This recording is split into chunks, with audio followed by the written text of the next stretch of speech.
Hello aspirant, कैसे हैं आप सभी बच्चों। बार बार मुझे ये मैसेज आ रहा है, बार बार कमेंट्स आ रही है कि सर बीएससी एस्पिरेंट अगर सीएसआर नेट दे सकते हैं तो फिर आईआईटी जाम का क्या फ़ायदा।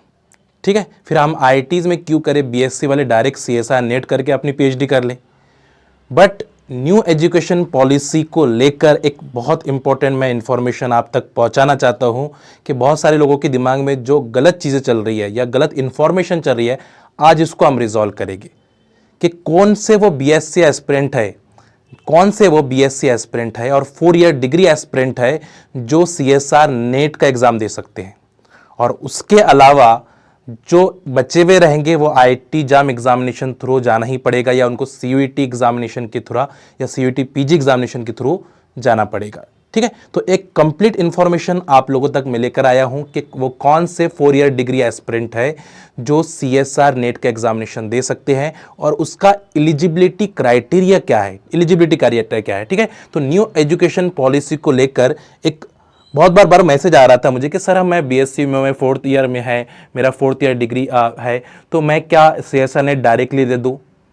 तो देख लीजिए अब आपका एलिजिबिलिटी क्या है। ठीक है, अगर आप 4th ईयर डिग्री में हो या 8 सेमेस्टर्स बैचलर डिग्री के अंदर आप हो, ठीक है, चाहे वो थर्ड आप 6 सेम में हो, 7 सेम में, 8 सेम में हो, ठीक है, और उसमें अगर आपके एग्रीगेट परसेंटेज, अगर आपके 4th ईयर डिग्री के एग्रीगेट परसेंटेज 75% होते हैं, 75% होते हैं आपके एग्रीगेट परसेंट पूरे 4th ईयर डिग्री के, तो आप एलिजिबल हो, एलिजिबल हो।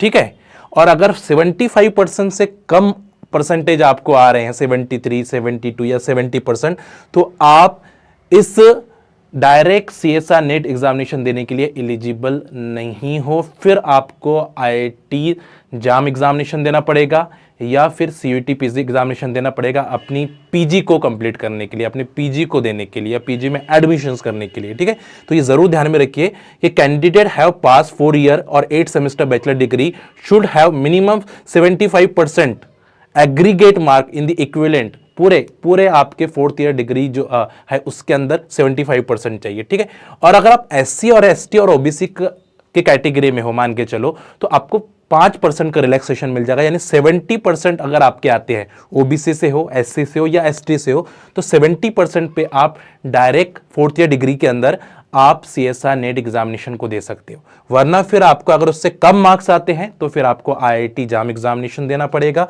या सीयूईटी पीजी एग्जामिनेशन देना पड़ेगा। ये अपने दिमाग में आप बिठा ले। ठीक है, तो ये बहुत अच्छा है। आप इकोनॉमिकल वीक सेक्शन यानी ईडब्ल्यूएस वालों को भी 5% का रिलैक्सेशन दिया है इन्होंने ना, और ओपन कैटेगरी में है तो 75% आपको लेना ही पड़ेगा, और ईडब्ल्यूएस के अंदर है तो 70% पे आप 4th ईयर डिग्री आपके पास है, 70% है आपके, तो आप सीएसआर नेट एग्जामिनेशन दे सकते हो। जैसे कुछ इंजीनियरिंग वाले हैं या फिर 4th ईयर बीएस डिग्री जो होती है वो आप डायरेक्टली उसमें सीएसआर नेट एग्जाम देकर फिर पीएचडी में एडमिशन कर सकते हो, पीएचडी के लिए आप एडमिशन करते हो। तो ये एक अच्छी अपॉर्चुनिटी है उन एस्पिरेंट के लिए जो अच्छे मार्क्स लेंगे अपने 4th ईयर डिग्री के अंदर। तो अब मुझे पता चल गया है ना, आपको भी पता चल गया है। बहुत बार ये क्वेश्चंस आ रहा था कि सर मैं 4th ईयर डिग्री कर रहा हूं और मैं सीएसआर नेट एग्जाम दे सकता हूं। तो अब अपने आप को आप चेक कर लीजिए, अगर आपके एग्रीगेट परसेंट 75% है जनरल कैटेगरी में, और कैटेगरी के अंदर अगर आप आते हो या ओबीसी, एससी, पीडब्ल्यूडी या फिर ईडब्ल्यूएस, राइट, तो फिर 70% आपको चाहिए सीएसआर नेट एग्जामिनेशन देने के लिए, और उसके बाद आप पीएचडी कर सकते हो। ठीक है, तो ये कंप्लीट इंफॉर्मेशन है बच्चों आपके लिए। तो अब मुझे लगता है कि ये पॉइंट आपका क्लियर हो चुका होगा कि बार बार आप जो चीज़ें सोच रहे थे कि क्या अपडेट है, क्या चीज़ें हो रही है, कि सारे एस्पिरेंट दे सकते, सारे एस्पिरेंट नहीं। इसलिए तो कुछ एस्पिरेंट जो इन परसेंटेज तक पहुंचेंगे वही एस्पिरेंट दे सकते हैं।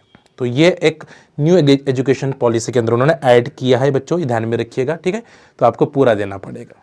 ठीक है, तो अब मुझे लगता है कि आपके दिमाग से ये डाउट क्लियर हो चुका है। ठीक है, सेशन अच्छा लगा तो लाइक बटन को ज़रूर प्रेस करिएगा और अपने दोस्तों तक इस सेशन को ज़रूर शेयर करिएगा, क्योंकि इस चैनल के ऊपर आपको इंपॉर्टेंट नोटिफिकेशन मिलती रहती है। तो सब्सक्राइब बटन को ज़रूर प्रेस करें। बाय बाय, टेक केयर, अपना ख्याल ज़रूर रखिएगा।